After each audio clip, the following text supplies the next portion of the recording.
զարգացման կենտրոնի ցուցասրահում մեկնարկել է հերթական ցուցահանդեսը, որի շրջանակում ես կզրուցեմ նկարիչ Կամսար Ռոհանյանի հետ։ Բարև ձեզ Կամսար, ինչի մասին է ձեր արվեստը, ինչ եք ներկայացնում այս աշխատանքներով։ Իմ կարծիքով յուրաքանչյուրը իր միջավայրն, իր էմոցիաները, իր շրջապատող աշխարհն է ներկայացնում։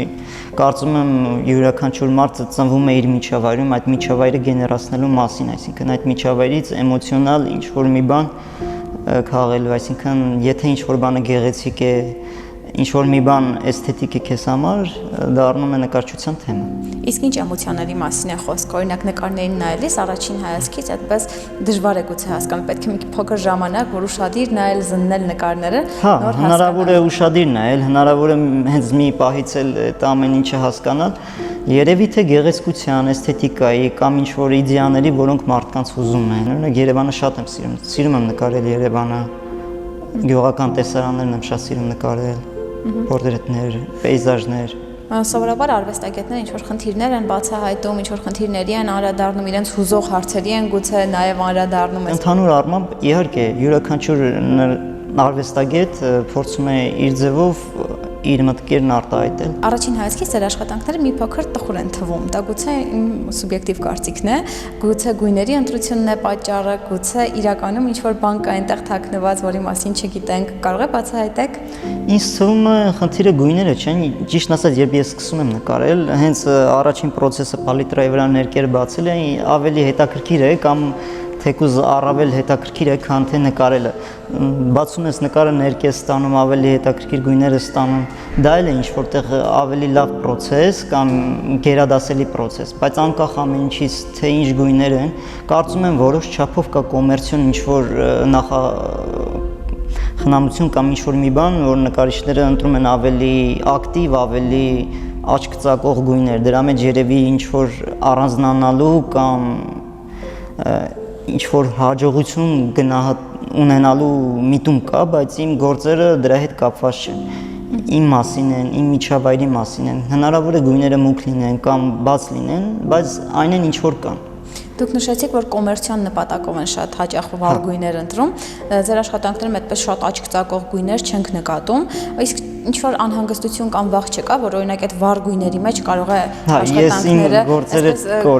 կորելը մի քիչ կոպիտ է ասված, բայց ավելի աչք ծակողների կողքին սրանք ավելի համեստ են, ավելի հանգիստ են Թող լինի այդպես, համ էլ դա ավելի լավ է, որովհետև իսկական արվեստագետները կամ մարդիկ, ովքեր ավելի անկեղծ ու պարզ բաների հետևից են ընկած, ավելի շուտ կնկատեն, որովհետև եթե ենթադրենք նույնն էլ երաժշտության կամ ուրիշ բանի մեջ ավելի բարձր գոռում են, ավելի բարձր նոտաները, հո դրա մասին չի արվեստը, մի քիչ ավելի մարդկային, ավելի անկեղծ ազնիվ բաների մասին է։ Եվ ի վերջո մարդիկ տարբեր են, ճաշակները տարբեր են, ավելի մուգ լինի, ավելի բաց լինի, դա դրա հետ կապ չունի։ Ես գիտեմ, որ ձեր աշխատանքները ներկայացվել են նաև Ֆրանսիայում, մի փոքր պատմեք, ինչպես ստացվեց, որովհետև ամեն մեկին բախ չի վիճակվում Ֆրանսիայում ներկայացնել Ճիշտն ասած, ես այդպես չընկա դրա հետևից, 2018 թվականին ինձ հրավիրեցին մշակույթի նախարարությունը Ֆրանսիայի Փարիզում ցուցահանդես ունենալու Լուվրում անունը Art Shopping Expo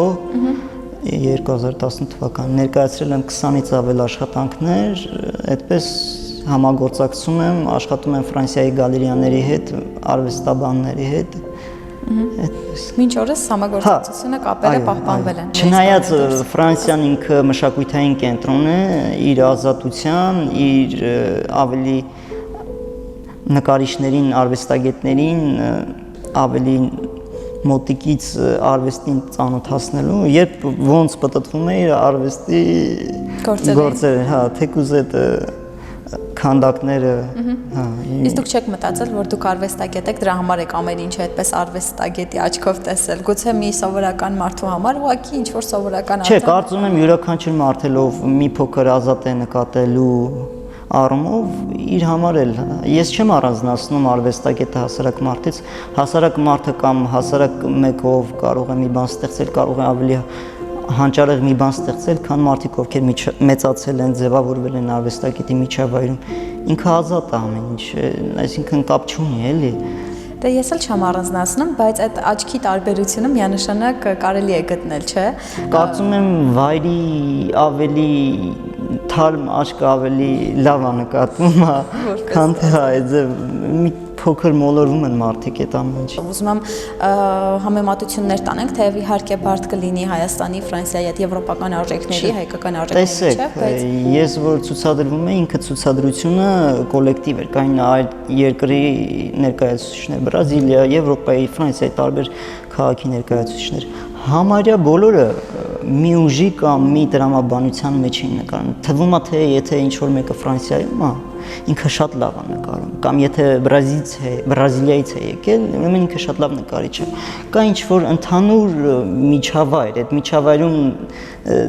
երևի ստանդարտ բաները թե այստեղ են ընկալում, թե այնտեղ են ընկալում, շատ տարբերություն չկա, այնտեղ էլ հանճարեղ բանը հանճարեղ է, այստեղ էլ հանճարեղ բանը հանճարեղ է։ Այսինքն շատ տարբերություն չկար, կային բաները նույնիսկ թույլ էին։ Հա, ուղղակի այստեղ երևի խնդիրը կրթության կամ մեզ այդ ամեն ինչը ճիշտ ներկայացնելու մեջ է։ Այ կրթության մասին խոսեցիք, ես գիտեմ, որ կրթություն եք ստացել արվեստի ոլորտում։ Ինչ դեր ու նշանակություն ունի արվեստագետի կյանքում կրթությունը հենց արվեստի ոլորտումի նկատի ունեմ։ Պետք է շատ զգույշ լինել, որովհետև եթե մեկը տաղանդավոր է, անկախ ամեն ինչից հնարավոր է վնասեն։ Կա ինչ-որ ֆորմա, որտեղ թեկուզ մեր հայկական արվեստի ակադեմիայում կամ տարբեր տեղեր, որտեղ իրանց շատ հետաքրքիր չի դու շատ լավ ես նկարում կամ ինչպես ես նկարում, իրանք ինչ-որ բան ունեն իրանց մտքում պատկերացրած, այդ պատկերացրածը փորձում են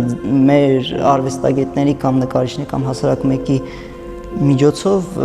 ստեղծել կամ ձևավորել, այդ ձևավորելը մի քիչ վտանգավոր է, իսկ սովորել արվեստագետի համար չգիտեմ, կարող է մեկը ինչ-որ միտեղ ավելի հանճարեղ հետաքրքիր մի բան գտնի ու դա իրան ավելի օգտակար լինի, քան թե 4, 5, 6 տարի սովորելը։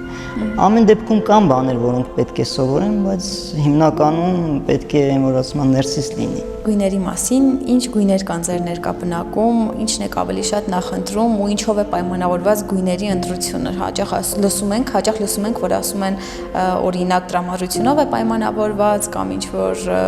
հոգեվիճակով է պայմանավորված, ձեր դեպքում ինչպես է։ Ես բոլոր գույները սիրում եմ, ճիշտն ասած, հետո հետաքրքիր է բոլոր գույների հետ։ Մարդիկ կան օրինակ դեղինի հետ, կապույտի հետ մի քիչ զգույշ են լինում, շատ չեն օգտագործում, բայց եթե ճիշտ տեղում, ճիշտ ձևով օգտագործես, ինքը ավելի շատ օգուտ կտա։ Իսկ անկախ ամեն ինչից ես նաև իմ էմոցիաները սև ու սպիտակ գրաֆիկական նյութերի միջոցով եմ, այսինքն գեներացնում, փորձում անել, ազատ եմ ստեղծագործելու ոչ միայն գույների, այլ այդ նյութերի տարբերության միջոցով։ Երևանյան տեսարաններն եմ շատ սիրում նկարել, չգիտեմ, երևի Երևանից եմ, Երևանը միշտ հետաքրքրել է ինձ, հետո գիշերային տեսարաններն եմ շատ սիրում, օրինակ այստեղ նկարում եմ, այդ գիշերային Երևանը հենց ձմռան ինքը շատ հետաքրքիր գործ է, թեպետ փոքր է, բայց ինքը իր մեջ մեծ էներգիա ու ուժ ունի։ Այդեպ չափսերի մասին խոսեցինք, այսպես շատ մեծ չափերի չեն աշխատանքները, թե գուցե կան ես ցուցասրահում չտեսա, ինձ հետաքրքիր է ինչով է դա պայմանավորված, դա էլ է նախասիրության հարց։ Այո, ինչ որ չափով հետո մտածում եմ, տեսեք, բոլորը այդ կոմերցիոն առումով մեծ զալ է, մեծ զալի մեջ մեծ նկար տեղավորեն, մեծ նկար տեղադրեն, գունեղ լինի, տեսեք, հա, այդ ամեն ինչը էլի կոմերցիոն առումով շահեկան է նկարչի համար, բայց եթե ունես նկար նկարելու այդ նկարը փոքր նկարի վրա է, չափսի վրա է ստացվել, ինչու ոչ։ Եթե փոքր նկար է, ուրեմն լավ է ստացվել, ուրեմն լավ նկար է։ Հա, եթե մտածում են, այ տես մեծ նկար է, կարող եմ մեծ գնով վաճառել, մի փոքր էսպես, մի փոքր այնպես, բայց ուժը նաև փոքր նկարի մեջ է։ Ուզում եմ մեր հետևորդներին ներկայացնենք, թե ինչ կարող են տեսնել մարդիկ այցելելով Փյունիկ զարգացման կենտրոնի ցուցասրահ, ձեր ցուցահանդեսին։ Իմ այսօր ներկայացված են, այստեղ ներկայացված են գրաֆիկական աշխատանքներ սև թղթի վրա սպիտակ գրիչով, կան յուղաներկ կտավներ, երևանյան պեյզաժներ, ֆիգուրաներ, տարբեր թեմատիկա աշխատանքներ, նույնիսկ абստրակտ գործեր, թվում է թե միայն պորտրետ նկարողը պորտրետ կարող է նկարել, բայց ես պետք է նաև լինել ազատ ու տարբեր ժամանակ ըստ օրվա կամ ըստ պահի նկարել մի բան, որը քեզ ավելի հետաքրքիր։ Ճիշտն ասած, ես ուզում եի այստեղ ցուցահանդես ունենալ, ու այդտեղ ոնց որ չի ժամանակում ինձ համար ավելի հաջող ստացվեց, հա։ Իսկ ցուցահանդեսներն ընդհանրապես արվեստագետների կյանքում ինչ դեր ունեն։ ինքը թվում է թե պարզ հարց է, բայց կարող է նաև խանգարել։ Երբ որ մեկը մեկուսացած իր համար նկարում է, այդ կարող է ուրիշներից կտրվելու ու նոր բան ներկայացնելու լավ առիթ է, իսկ մեկ ով անդադ ցուցադրվում է նայում է ուրիշների ցուցահանդեսը, կորցնում է այդ կարևորությունը։ Կարևոր են, երբ որ դու քեզ գնահատված ես զգում, ինչ որտեղ ոգևորվում ես, բայց կարող է նաև խանգարի քո էմոցիոնալ դաշտին կամ քո ժամանակին, այսինքն առաջնահերթությունները ճիշտ պետք է ընտրվի։ Իսկ ձեր դեպքում Ինչ չխանգարեց ինձ օգուտ է կողքեվորում ավելի նոր բաներ կստեղծեմ։ ինչ կարող է փոխել ցուցահանդեսը ձեր կյանքում։ Կուզենայի շատ մարդիկ նայեն, ինձ թվում է հետաքրքիր գործեր ունեմ։ Չեմ թաքցնում գործերս, ելի ցուցադրում եմ թե on-line, թե տարբեր հարթակներում։ Շատ կուրախանայի ցուցահանդեսում լսված գովեստի կամ չգիտեմ, հիացանքի խոսքերից։ Ինձ թվում է հետաքրքիր է կամ մարդիկ ոնց էլ լինի շատերը որ ասեն, չէ, բայց շատերը նաև ուրախանում են այդ էմոցիաներից։ Ես վստահ եմ, որ դրական կարծիքներ կստանաք։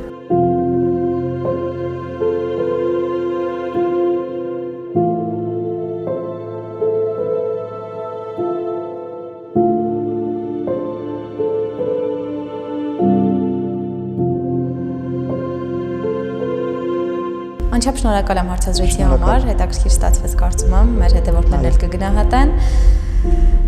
Այսքանը կհանդիպենք հաջորդ ցուցահանդեսի շրջանակներում։